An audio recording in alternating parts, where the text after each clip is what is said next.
Sinung maya winaya ing asepe sumimpen telenging kalbu pambukaning warana tarlen saking liyep layaping aluyup pindha pesating sumbana sumusuping rasa jati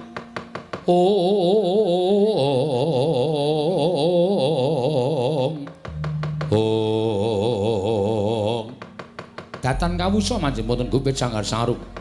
Nalagantaka Capo Rekana Patih Harya Sengkuni ngawi sangganing para sata Kurawa pating bleber pating Jakarta Mina katemping Jala.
Tandya Pala Pandhawa mbyuk gumulung mangung siring sata Kurawa kambah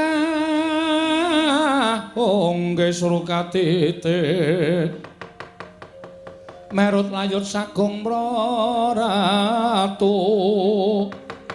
sang Satama sang Kapilayu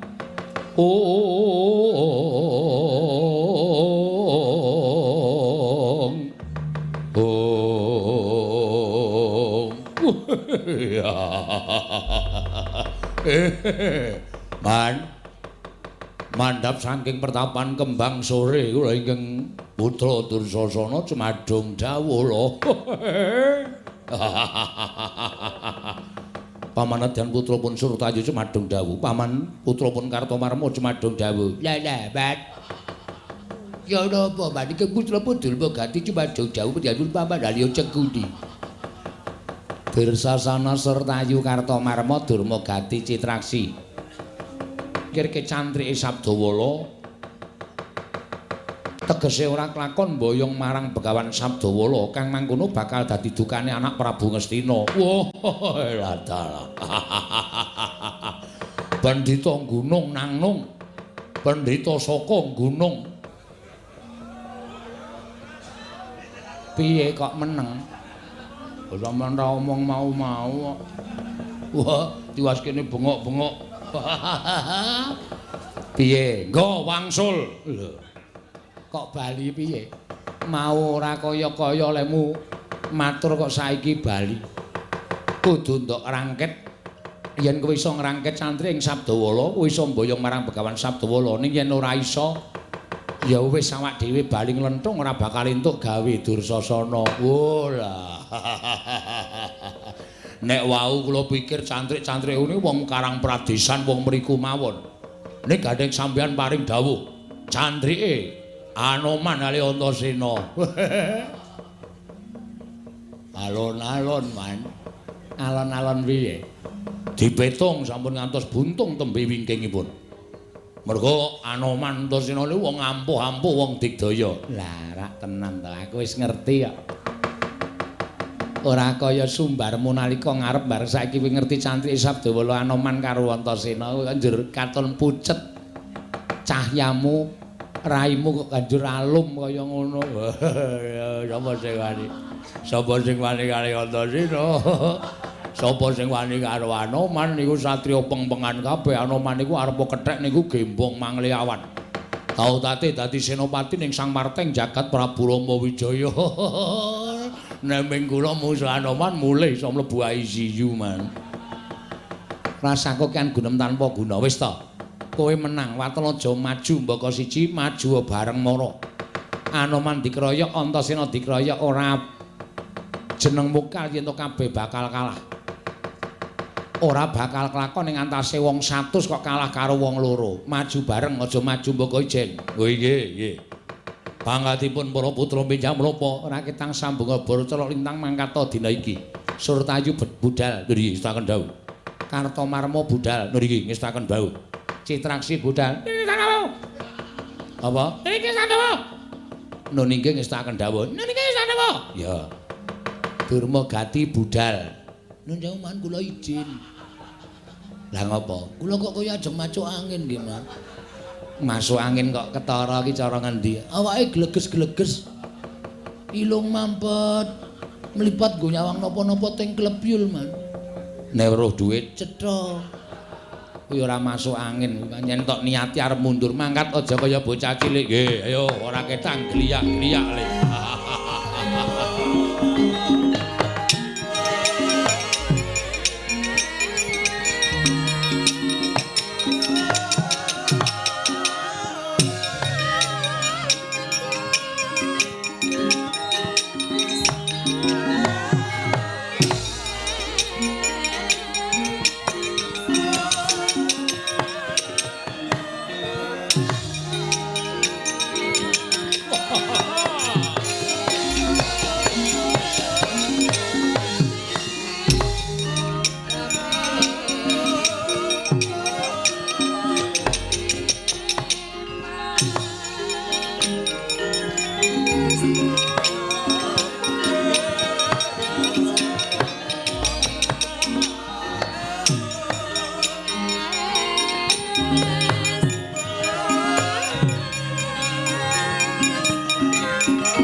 Kepapak keperanggul mungguh ngayuda kepapak bawaca bentar bawat nyobentar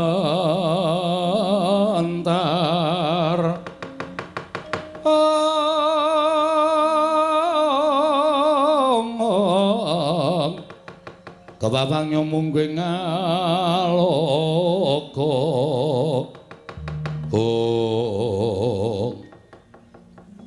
ora pangling surtayi Anoman dasar Paranyata dampyak-dampyak laku ning Parasata Kurawa bener ngendikaning Begawan Sabdawala yen to Begawan Durna ora bakal wani delangap-delangap ucape kemewat kaya ngregem jimat kaya wani ndilat wesi abang ana ngersaning Sang Begawan Sabdawala cetha yen to nggawa Parasata Kurawa ayo seminggir pertapan kembang suri bakal tak bumi angus kowe iso tekan pertapan Kembang Suri lamun iso nyempal ku andane Anoman. Piye? Iso nyempal ku andane Anoman.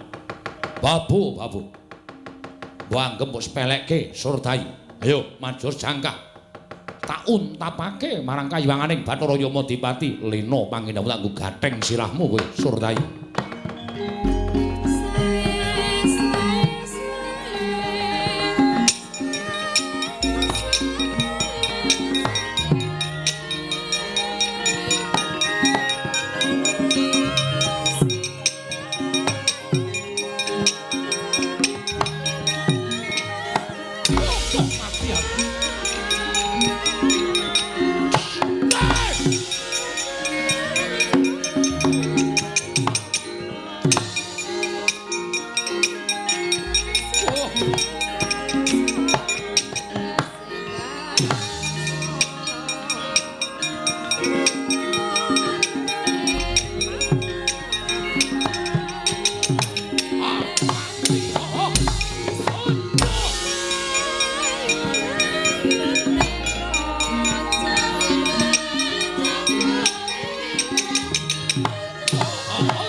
Jebul dadamu ora.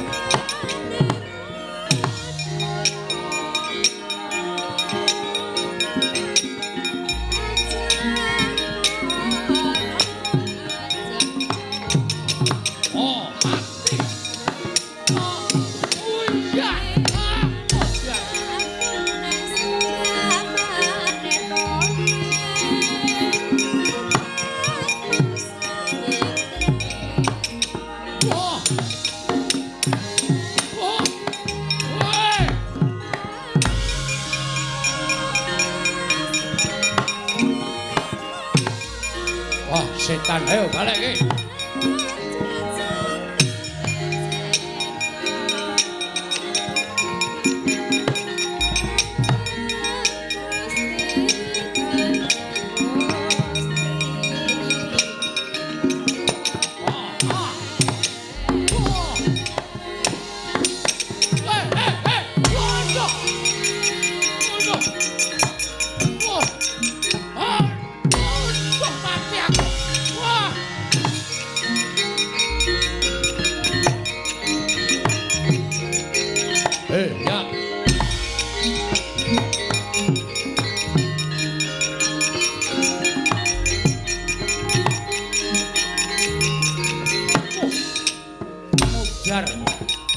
ambles lanat ketek tuwa ora mutar-mutar.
Padake lah iso ngalahke munyuk aku. Munyuk kalah karo Kilik. Kowe nek nggo golek dhuwit nunggangi Kilik. Jenenge ledek munyuk. Ayo mlene Anoman. Ora kaya bocah cilik. Mungsumu aku.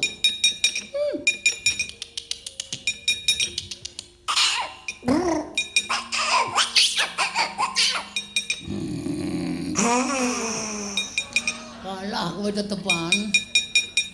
Musaku. Au. Tetep kalah.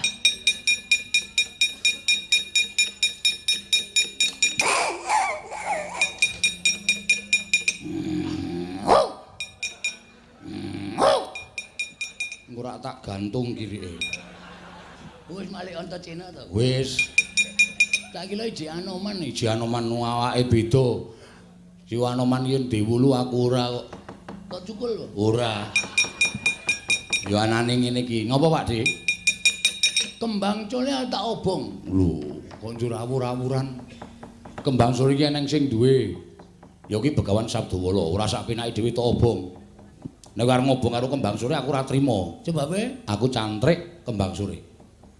Kena kowe ngobong kembang sore. Ngalahno Antasena. kudu ngalahke kowe. Ya wis lah sida. Piye to iki kok ora sida iki piye? Pakde iki satriya lho. Pakde iki satriyaning satriyaning praja Ngastina. Nek nganti maju ketemu karo mungsuh ora sida gelut ki nek cara aku isin. Ayo kurang yo. Aku kalah karo kowe. Lho aja kalah sik. Kalah aku. Yakin aku ngaku kalah. Ora isin apa kowe? Isin ngopo? Delok wong semene kok nganti ngaku kalah. Ora wirang. Lah.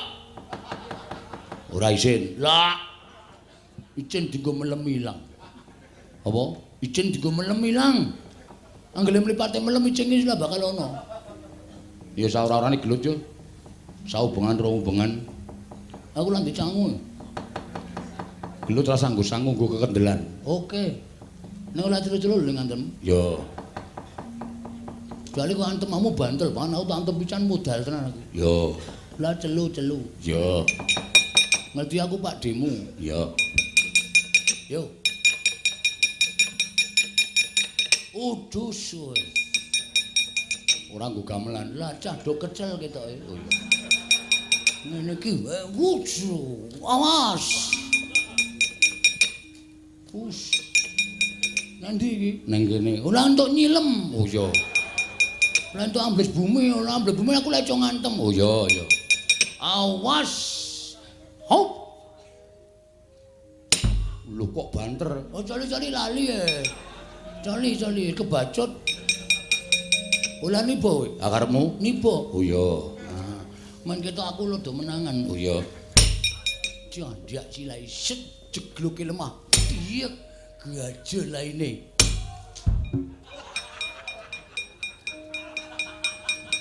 Ngopo, Dik? Janggutmu atos banget ya. Sikilku kalah ngancen.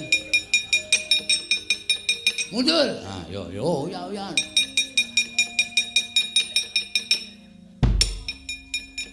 Cemono wae cemono. Ya. Lah nduk banter-banter lho. Iya. Mesak karo Pak D soalé nek banter ndak kowe nganti lara. Heeh. Cemono wis cukup. Ya. Kebantelan ya. Nggon cangkem iki mau. Ya. Us. Wut edian. Ora lunga. Aku men kaya kowe. Ayo nek iso endo ya Asem ya. Ya sing do nguyuh-nguyuh sik ora apa-apa iki jek suwe. Ra. Mati dinengku, mati kowe. Aduh suwet. Nggo gaman. Ya. Tenanan ora? Ora. Oh ya. Waduh. Cak entuke iki lho nyile bakul degane. Oh iya. Aku nggawa ora? Cak kalemu. Ya menimbang nggawa ya. Ya. Asem. Linggis. Ayo sak anane. Ora banter-banter lho. Ora.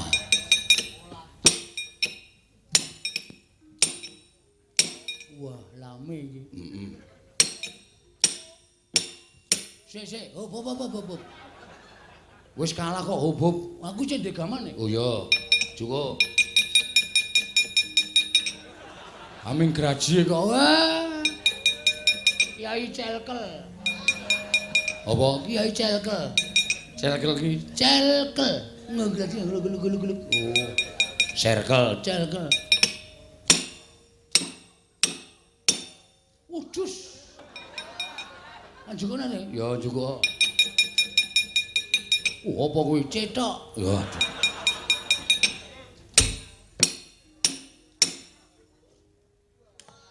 Anjukane. Lho. Apa kuwi candal? Sandal kok nggo pusaka. Iki lentuk nang candalan. Mawa cahya. Waduh.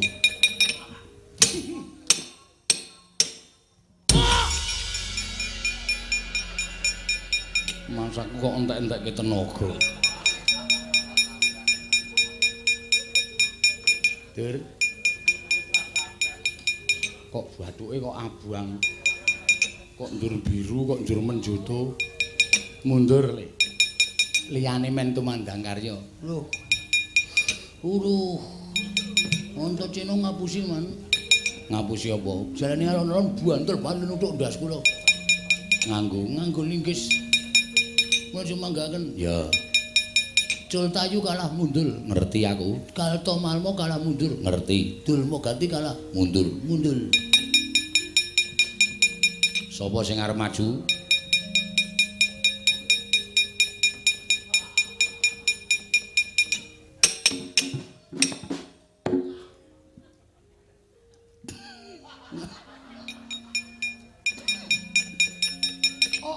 Ora cengenge sama. Ora sasapenake dhewe sampean geguyu kali kula. Arep maju po? Ngomong suwe. Anoman kalih karo Antasena. Anoman Antasena. Nek Kartomarma Surtayu dudur-dudurma gati do mundur ning Citraksi aja digawe enteng. Arep maju. Kukulan terus mila ajare tenan.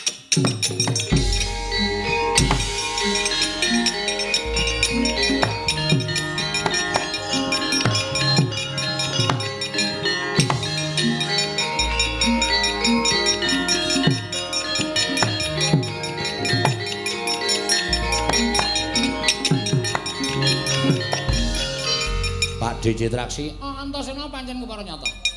melayu banter banget. Goleki cantrike Sabdawala. Aku cantik Sabdawala. Kowe cantrike Sabdawala. Dasar para nyata. Mama. Mati jeneng aku Edan.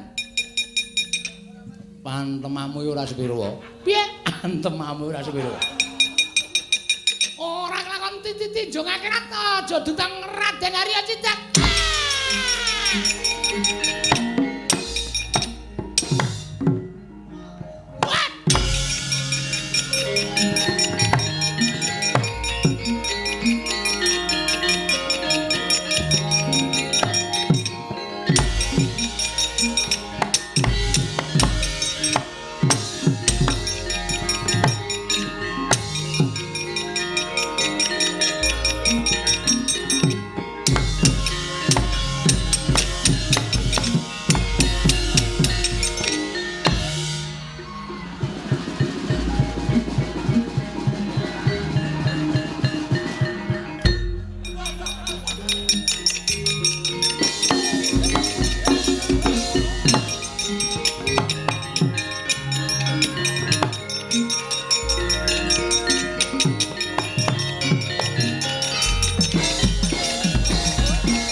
Gosek. Berhenti. Maju perang biasane kanca-kancamu iki do kalah. Mundur wae brangkang kok kowe joget. Wong niki nek arep entuk kanugrahan ora kaya wong. Antasena tak antem. Rapopo kula diantem bales antasena bres. Candak sirah kula duncake mburi, Mas. Kowe eling ora? Eling. Oh. Terus tiba teng terus tiba teng ngarepe asu Anoman. Blus diantem Anoman kula. Blus. Caca. Candak sirah kula duncake mburi. Brubut. Oh. Kula kita nek tiba teng ngarepe Sarimi. Sabdawala. Jujur bulan tiba teng ngarepe wong wedok lemu banget. Oh. Teteng dodo ana tulisane Sunyahni. Oh iya. Sesajake kaget wonge. Oh. Tiba blek. Langsung kula diantemi bres. Nganti cenger-cenger nika. Bareng kula megap-megap candak sirah kula terus diseseli niku maslub ngoten. Papaune ajeng kula lepeh. Oh. Papaune ajeng kula lepeh. Ning kok kula sret kok seger. Terus kula entekke man. Oh. Sesajake nganti kentekan napas. Sisi kudune sing kewaregen kula sing semaput kula kok malah mriko sing kemaput. Mbok menawa kempes. Mbok menawa. Ah, seger. Gabres kuwi lho. Napa nggih? Kukuning apa putih? Putih. Seger. Temonjo tenan, Man. Hah, ajeng ngicipi napa? Ora. Wong tuwa kok aneh-aneh. Weh, arep adi kaya ngapa niku? Tuwa kae nek disediani kaya ngono ya tetep gliyak-gliyak. Isih po? Isih sing siji. Oh. Nah, dinikmati dimendinakne mboten apa-apa. Dur, Nun. Kowe arep maju apa ora, Le? Nun, kowe arep maju apa ora? Mboten ajeng-majeng. Pun kajenge mboten napa-napa. Ora isin mungsuh Anoman Antasena. Wah, isin lara ya cilaka. Mbok isin pun mboten isin ra apa-apa ning ora usah maju, ora usah babak bunyak awake. Pun kajengipun Kakang Duna pripun? Mangsa mikir Dewate. Sabdawala kuat nampani Kyai Cundamane. Oh, kula meguru karo Sabdawala.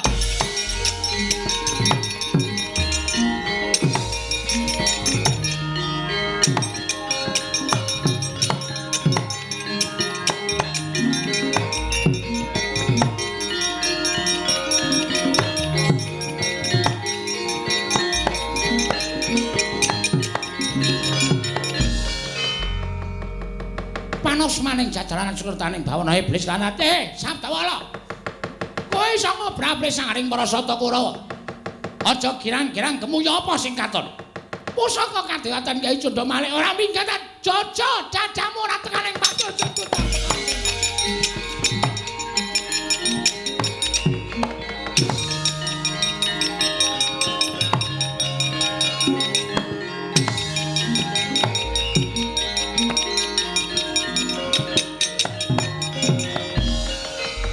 Wis ngawuni-ngani saking katebian.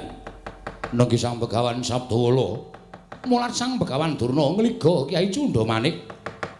Arsa den tamakaken dhathaning Sang Begawan Sabdawala. Sigra semedi amuja jaya kawijayan. Begawan Durna miwah sangya para sata Kura katempuh ing angin gedhe dawah wonten negari Ngastina.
palumpat sampun prapteng witing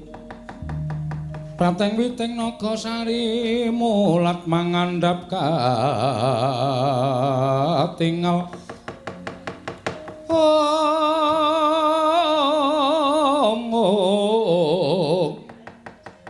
mulat mangandhap katringal wanudya yukura ageng menawi boten saking pambiyantu paduka menemban tartemtu mertapan kembang sore menika lebur tumpur tanpa dadi. Krana kula ngertos dhateng kekiyatanipun Kyai Cundamanik. Begawan Durna sing sajake wis kelangan akal nggone bakal mboyong Begawan Sabdawala. Man, wonten timbalan. Wiwit tekaning wong Astina iki tak kira saka pangrasaku bakal saya akeh panggoda pangrencanane sing bakal tumanduk marang pertapan kembang sore. Lho iki. Lajeng parang paduka kados pundi? Jaga-jaga samapta ing gati sawiga ing diri. Aja nangking maraja saka sela-selaning Garuya Anoman. Lho iki ngestaken dawuh. Aku tak semedi supaya gancarake sarta ngrancakake ngono bakal paring ilmu marang para cantrik. Lho iki. Nah itu lho mangkaten kula namung sumangga dherek kersa paduka Penemban. Karo Raden Antasena jaganan pertapan kembang sore. Lho iki ngestaken dawuh. Nyuwun pangestu Penemban sing ati-ati. Aku tak manembah ana ing ngersane Hyang Mahanasa Anoman. Lho iki ngestaken dawuh Penemban.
Hirwang Candra katawengan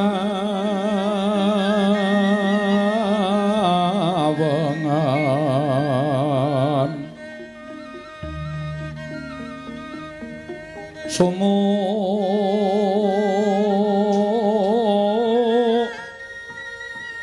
ing dias katuritan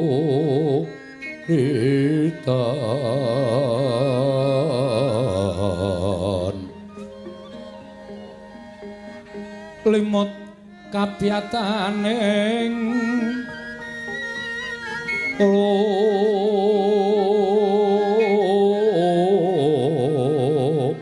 ujit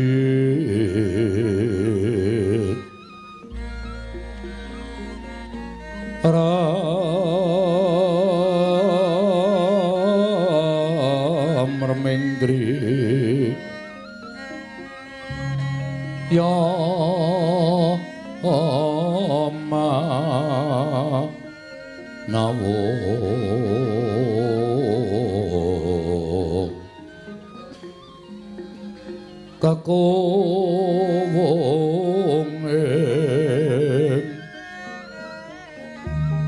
kakawunging Bang Wisesa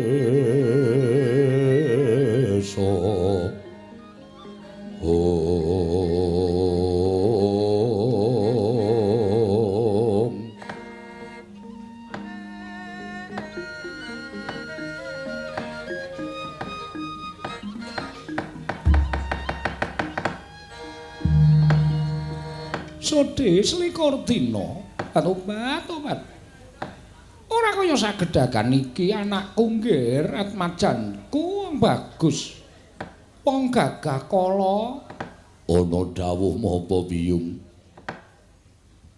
pendak-pendak pun ibu rada mingset saka ing palenggahan. Sirat majaku ora nate keri tansah nyaketi marang papan pelengganing pun ibu nggir. Sejatine ana apa to Bathara Kala mara gage matur marang ibumu aku. Yen to pancen kowe darbe panjaluk ngopo yen to pancen kowe darbe pamotah ngopo Bathara Kala? Ladala. Bojreng-bojreng iblis lanat padha jek-jekan. Biyung. Bathara Kala piye? Rumangsa getun ketuwung nggonku urip ana ing alam padhang.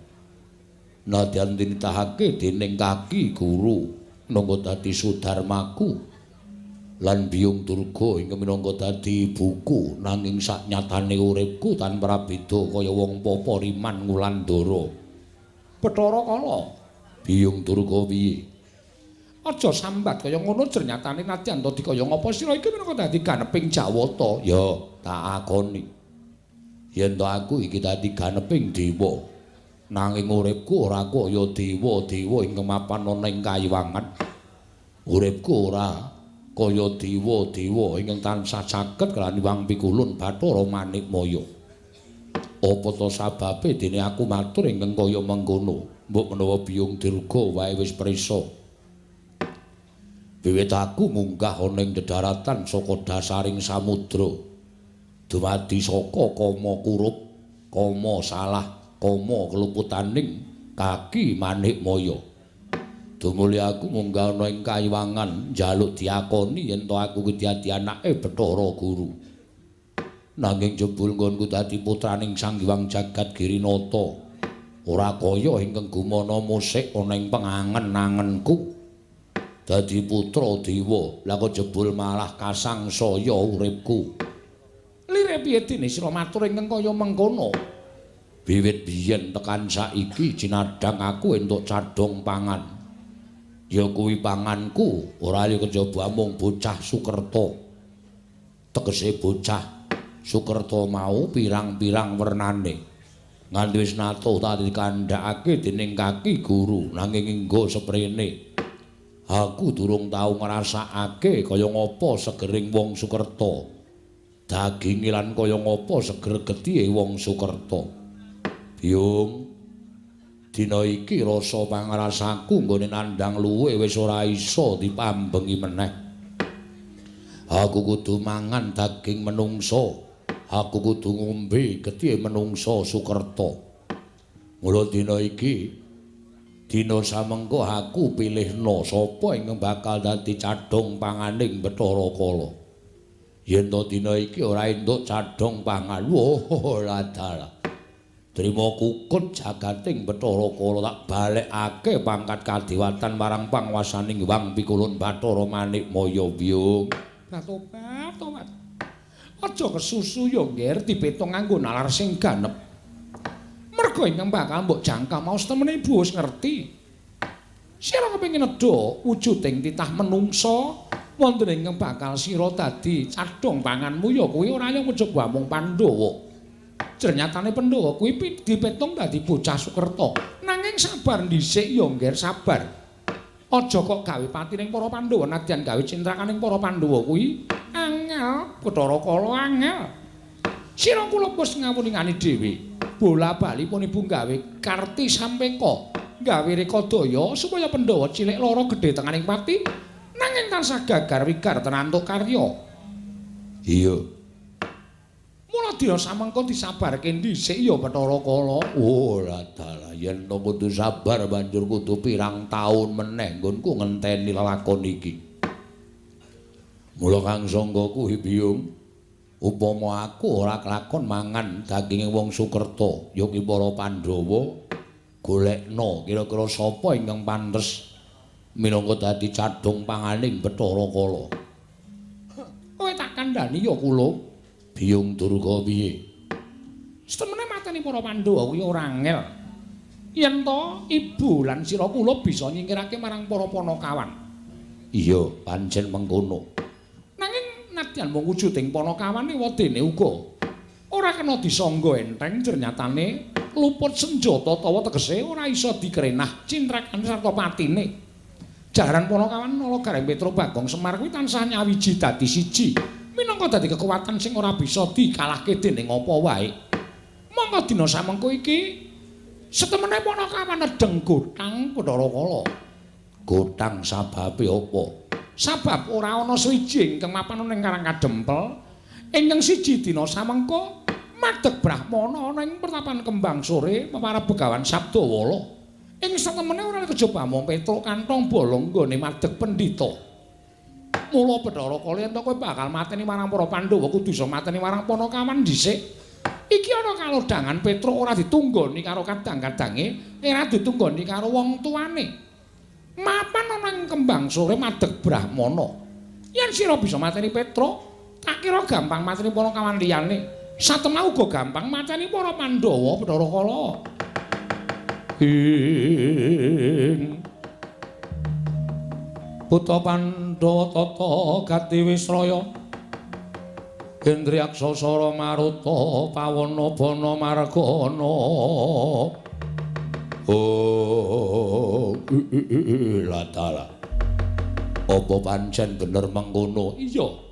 Setemenipun ibu ora Pak, ora wani narbuka pepadi iki nanging gandeng adreng pandhaluke anakku lanang ndak tresnani Bathara Kala mula monipun disi marang panguwasaning Gusti mbuka marang wadining Begawan Sabda ing mapan ing pertapan Kembang Sore. Oh, latala. Yen ngono Petruk nggone mapan dadi pendhita ning pertapan Kembang Sore ora ditunggu dening bapakne lan ora ditunggu dening kadang-kadange. Mung ijen tanpa ruwang Bathara Kala. Oh, la iki dadi pancatan. Nggonku bisa mateni salah sawijining Panakawan. Yen Petruk tekaning pati mateni Semar Gareng lan Bagong ora bakal kangelan. Luwih-luwih mateni para Pandhawa yen Pandhawa wis suwal saka Semar sak anak-anake ngibarate kaya dene angel mijet wae ngranti suwe banyu sinaring. Mengono ngger, lelanana dina samangka aku tak budal mapan ing pertapan Kembang Sore. Tak cidrane sugenge Begawan Sabdawala. Supaya mengko bisa tekaning pati lan aku iso ngrasakake kaya ngapa seger getih Begawan Sabdawala. Lan bisa ngrasakake kaya ngapa enaking daginging Begawan Sabdawala. Bathara Kala, ya mula kang sangka kuwi aku njaluk pamit biyung. Pamestu ingkang dak suwun ora bakal tak tegakake nggih. Pun ibu bakal tutwuntat sak laku jantramu anakku Bathara Kala. Iya, ibu biyung aturake panuwun ingkang tanpa pepinggan.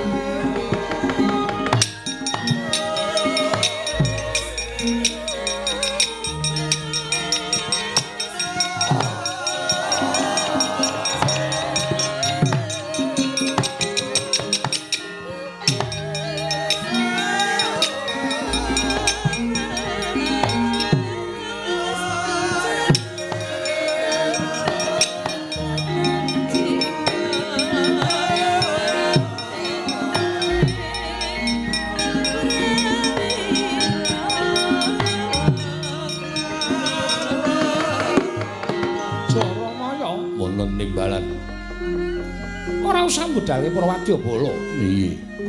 Mengko mundhak dadi kawigatening para kawula para titah menungsa. Iya. Reksanan wae dandang mangure ya Jaramaya non ngestaken dawuh. Aku bakal budal mlapat laku ning anakku Bathara Kala. Ado bakal tak ceraki, cerak bakal tak doi. Oh iya, ngestaken dawuh. Sembah kula ngendharaken Jengkar Paduka Pandya Petari. Pamujimu tak jaluk muga-muga kelakon penjanganing momonganmu Bathara Kala ya Jaramaya. Iya, mboten langkung ngestaken dawuh Paduka Pandya Petari.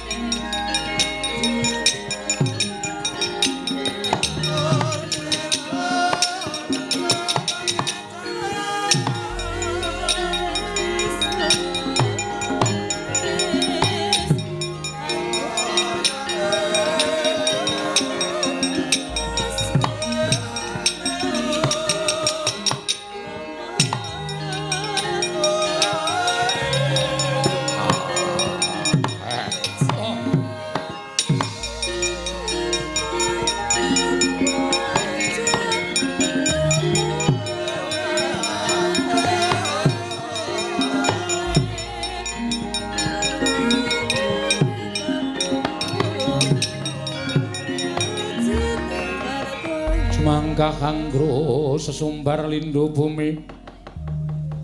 Lindhu bumi kuncingku maludha kuntur katup.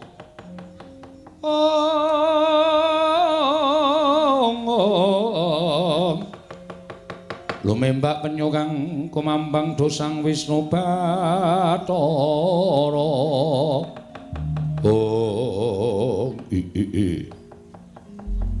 Ora nyono babar pisan jebul entuk dalan saka pengendikaning Biyung Durga. Ingkang bakal menehi pangan kalawan aku. Oh, ladala. Selak luwe rasaning wetengku ora kisenan apa-apa. Pirang-pirang taun suwene hak jujuke pertapan Kembang Sore. Begawan Sabdawala ora ngerti lakuning Bathara Kala. Tak krek janggamu tugel tel gulumu. Sesep-sesep getihmu ya.